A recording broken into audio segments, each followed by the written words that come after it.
Bien.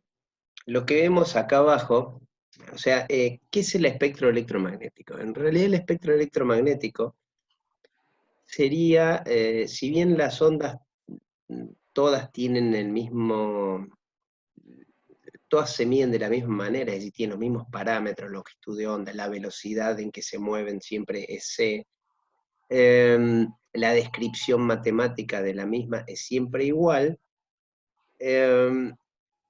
no todas las ondas se comportan ante la materia de la misma manera.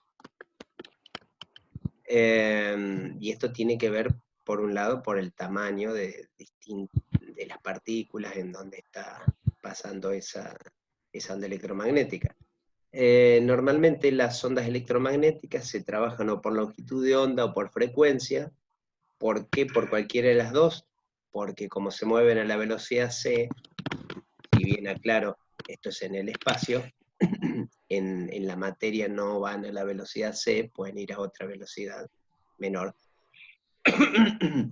Se trabaja en los dos. Y el espectro electromagnético vendría a ser una especie de clasificación de distintas áreas o sectores en donde las ondas electromagnéticas se comportan ante la materia con relativa similitud. Entonces lo que yo le propongo es que vayamos, fíjense que va desde longitudes de onda pequeñas, 100 metros, esto es real, es decir, la longitud de onda, un periodo, ¿sí? El dibujito que hacemos, tendría 100 metros de largo, ¿sí? A longitudes de altísima, de pequeño rango, del onda del nanómetro, que son las que tienen mayor cantidad de energía. Entonces el desafío va a ser un poquito, fíjense que empiezan en ondas de radio, pasan a las infrarrojas, luz visible, que es muy pequeñito, ultravioleta, rayos X y rayos gamma. Yo les pediría que me ayuden a ubicar cada uno de estos, por ejemplo, la telefonía celular, ¿por dónde debería ir? Y ahora van a tener que trabajar ustedes. Me los enganché, pues no hay nadie, ¿no? Entre la televisión y la radio, por ahí, Claro, más o menos. exactamente. O sea, estamos hablando en ondas de radio que irían por acá. Si hablo de televisión, entonces, bien lo definiste. Las ondas de radio, perfecto. Si hablamos de, por ejemplo, lo que ven ahí es un, los agrando, ¿sí? No nos concentremos en lo de arriba, sino en lo de abajo, que es el carbón, ¿sí? ¿Dónde les parece que irían las ondas estas, que es radiación?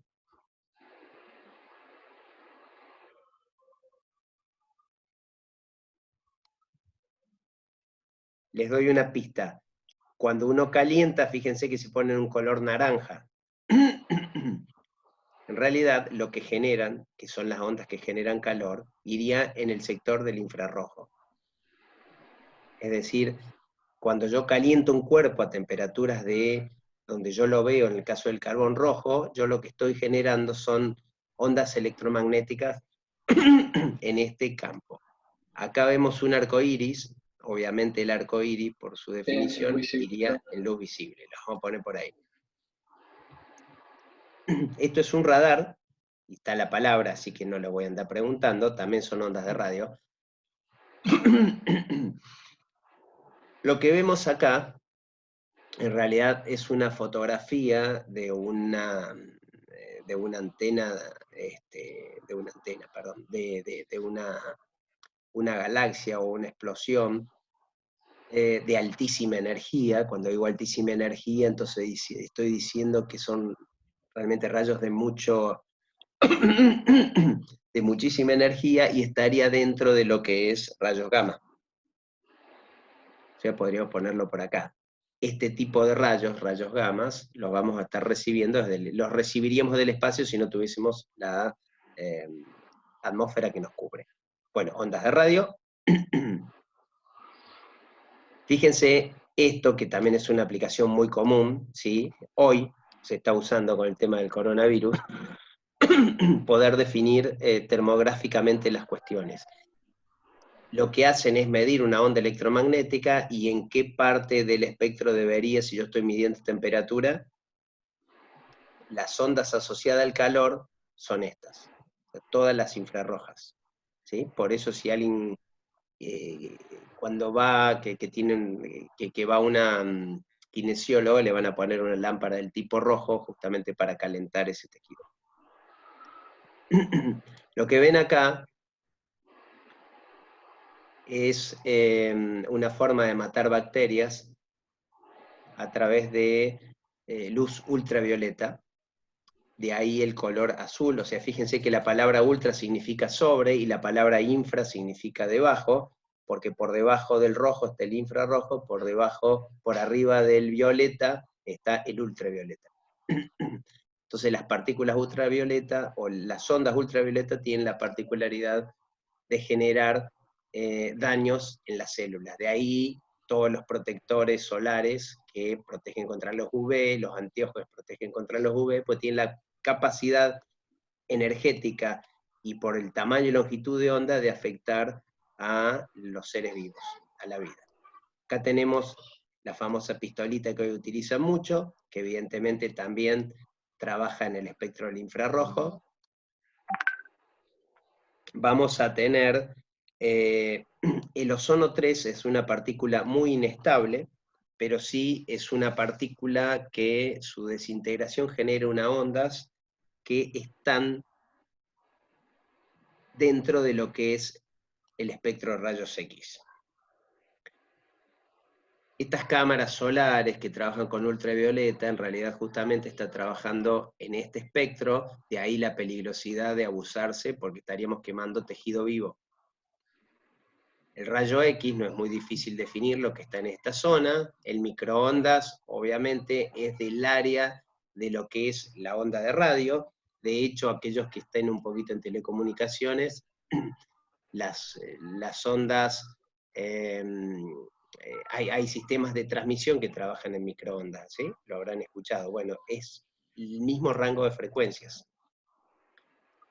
Todo lo que es televisión satélite, transmisión satelital también son microondas, ¿sí? Lo que podrían variar entre todo este espectro es simplemente el tamaño de la longitud de onda. O sea, no hay un cambio directo entre decir acá es microondas y acá no, pero sí todas esas están dentro de los mismos tipos de propiedades. Bueno, más infrarrojo para generar calor, ¿sí?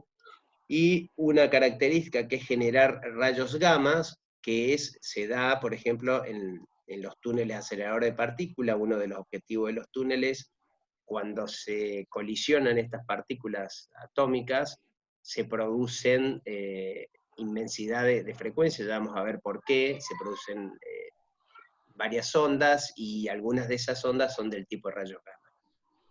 Una discusión típica que hay es si todas estas dañan, porque estas son terriblemente dañinas para las personas. Rayo X habrán visto que si estás embarazada no entres y demás. ¿Por qué estas sí y estas no dañan? Bueno, eso tiene que ver con una cuestión ionizante y por justamente su tamaño y longitud de onda, y cómo esta longitud de onda afecta a distintas estructuras de la materia.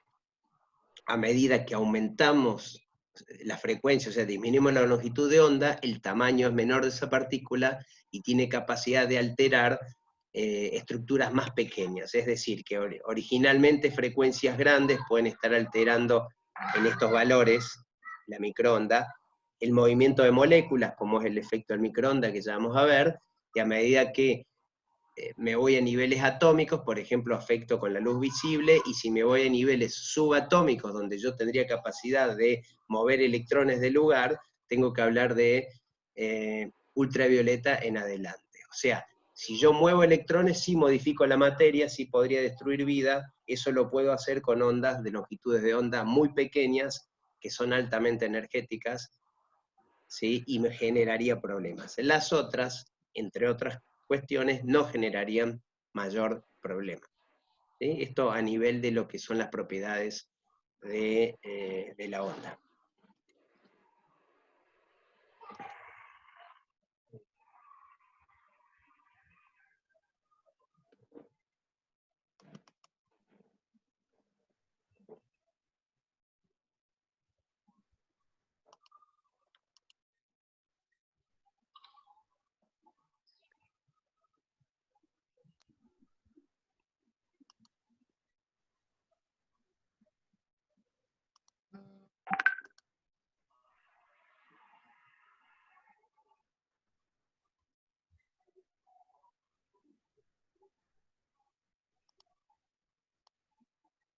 Adrián, debes haber compartido la pantalla porque vemos todo. Sí, sí, ya sé. No, estaba compartiendo un sector y ven ese sector. Ahora Está están bien. compartiendo, No sí, porque ahora te compartí aparecen la pantalla. notificaciones Sí, sí. para no. No, sabía, pero para no hacer tanto lío. Está bien. No, estaba consciente, ya lo estoy manejando bastante. Eh, como ven acá, tengo el espectro, ¿sí? Entonces, ¿qué es este espectro? Como para hacerlo como un resumen, ¿sí? O sea, lo que es luz visible, que era un pequeño pedacito del espectro, pero muy pequeño, ¿sí? Fíjense el tamaño que tiene, de 400 a 700 nanómetros, ¿sí? O sea que es prácticamente nada dentro de lo que es el espectro de ondas electromagnéticas. Ahora, ¿por qué es tan importante? Bueno, porque en realidad hay un montón de fenómenos que se manifiestan en este espectro, ¿sí?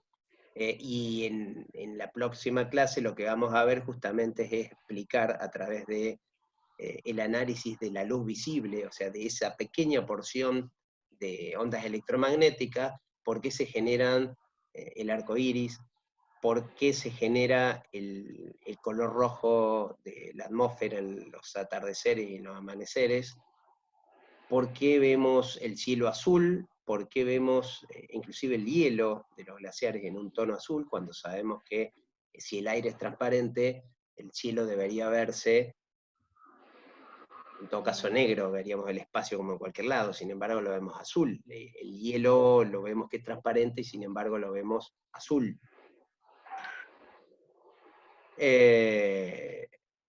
¿Por qué se ven estos fenómenos, por ejemplo? ¿Sí? El concepto de transparencia, digamos.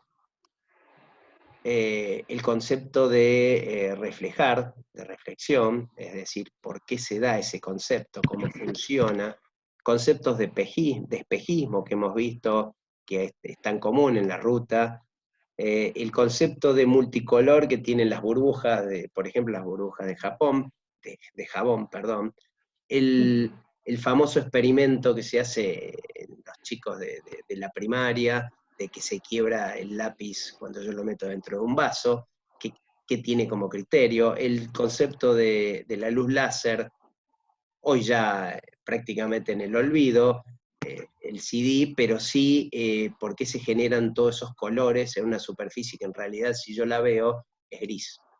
¿Sí? A lo sumo tiene un espejo y sin embargo yo veo múltiples colores.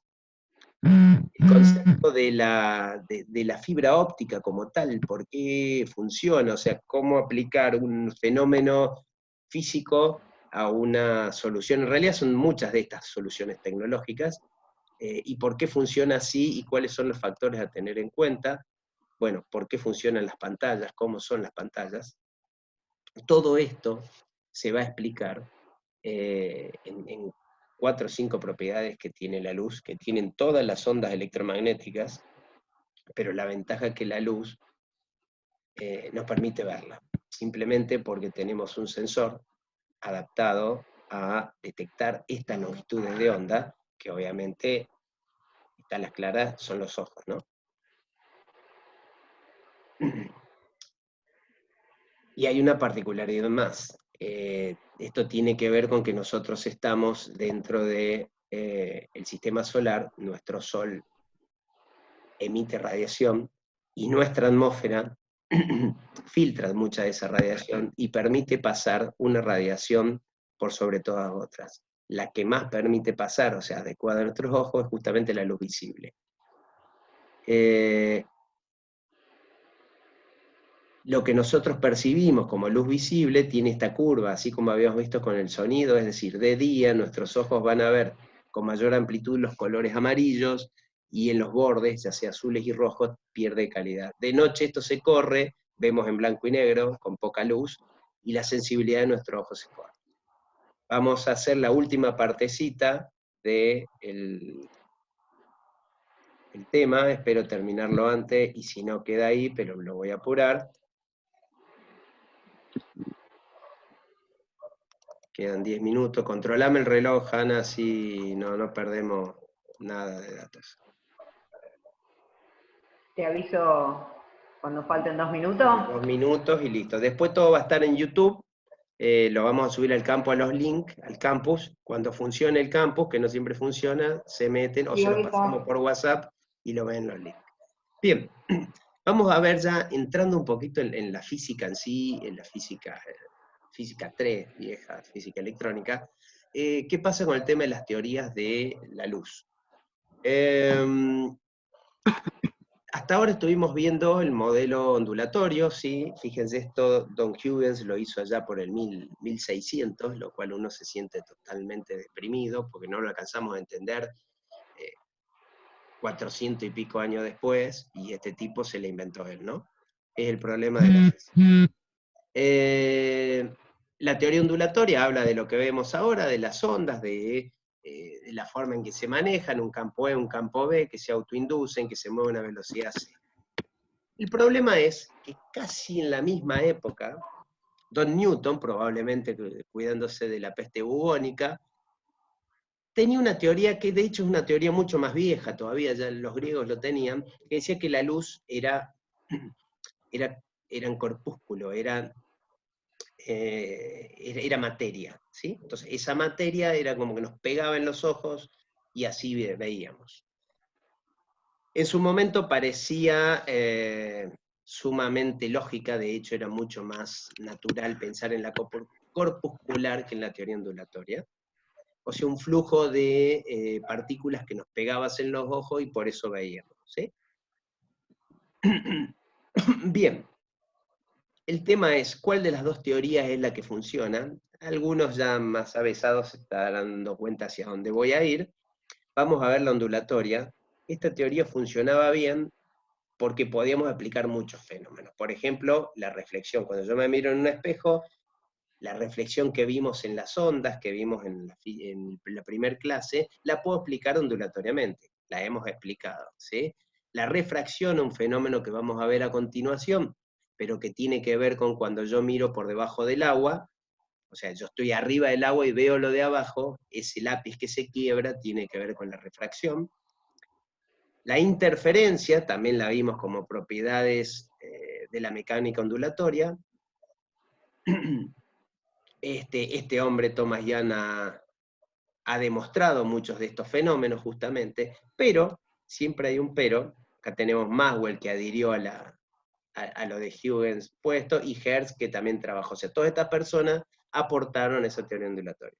Newton, que parecía que quedaba solo y que gracias a todos estos físicos se dejó de tener en cuenta, hasta se tomó como ridícula la teoría corpuscular, ya por el 1900 apareció un fenómeno, que de hecho lo justificó Einstein, ya se lo conoció un poco antes, pero que la teoría ondulatoria no lo podía demostrar, que es el efecto fotoeléctrico, que ya lo vamos a explicar en clases posteriores.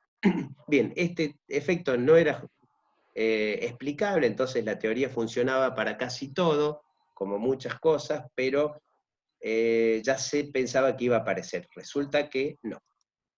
Lo que apareció es que a través de la teoría corpuscular se pudo explicar los mismos fenómenos de acá, la reflexión, la refracción, y el efecto fotoeléctrico. Es decir, ese fenómeno de la celda fotoeléctrica que ustedes conocen, de los paneles solares, solo se pudo explicar con la teoría corpuscular. No se puede explicar con la teoría corpuscular el concepto de interferencia, por cuanto la materia sería que yo tendría que destruir materia, ¿no?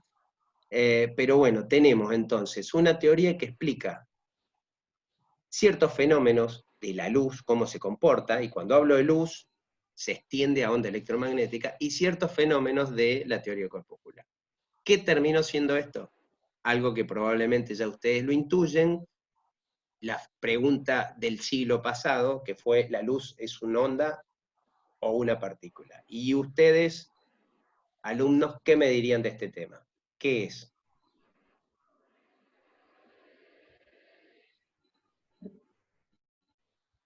Es una onda. Es Se una onda. comporta como las ondas. O sea, o es una onda o es una partícula. Bien.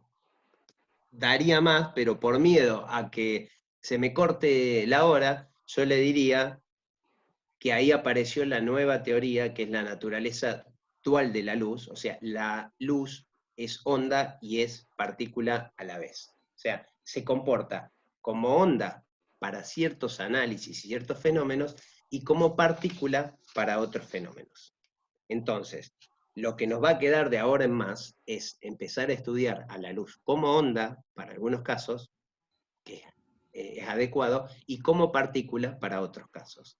Esto después va a terminar en la cuántica, que lo que hace es decir justamente lo opuesto. O sea, si la luz, que es una onda electromagnética, se comporta como onda muchas veces y como partícula, ¿qué pasará con la partícula, ¿sí?, si no se comportará como onda en algunos casos? Por este tema de, que vimos anteriormente, la simetría que tiene la naturaleza en cuanto a que una cosa es simétrica a la otra, ¿sí? Las ecuaciones de Maxwell y así.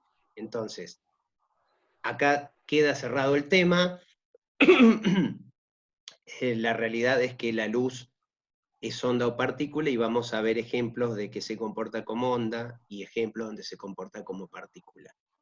Eso es lo que hay hoy como ciencia desde el punto de vista de la física. Y la cuántica es justamente el análisis simétrico de estas. La partícula comportándose como onda en algunos casos. ¿Alguna pregunta? No. No, no. Bueno, yo acá voy a dar por terminada la clase. Esto lo vamos a subir a los links a YouTube. Supongo que va a demorar porque son lerditos. Para consulta, estamos, bueno, después por el campus, y como somos poco por WhatsApp, nos podemos manejar sin problema. Cualquier duda que haya, yo ahora en la semana, para el fin de semana, les preparo un nuevo material. ¿Les sirvió el material? ¿Les fue de utilidad? Eso sí me gustaría que me respondan, digamos, como para saber si seguir en la misma línea o cambiar. Sí, está bueno. Uno. ¿El resto? El resto están todos con los micrófonos silencio. A ver, que participemos todos, pues nos queda 1 minuto o 2. ¿Mi micrófono se escucha? Sí, ¿Sí? sí. Ah, bien. Bien. Así en títulos, ¿qué recuerdan? ¿Qué vimos hoy? ¿Con qué arrancamos la clase? Ah, miércoles, estamos mal. Ecuación de Maxwell. Muy bien, bien, perfecto. ¿Qué más vimos?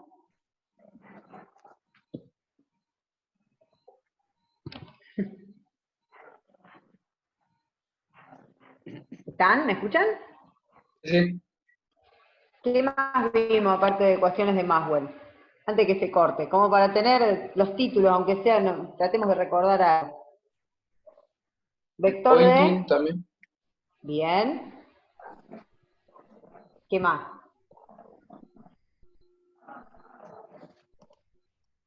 Presión de radiación. Bien, perfecto. ¿Qué más vimos?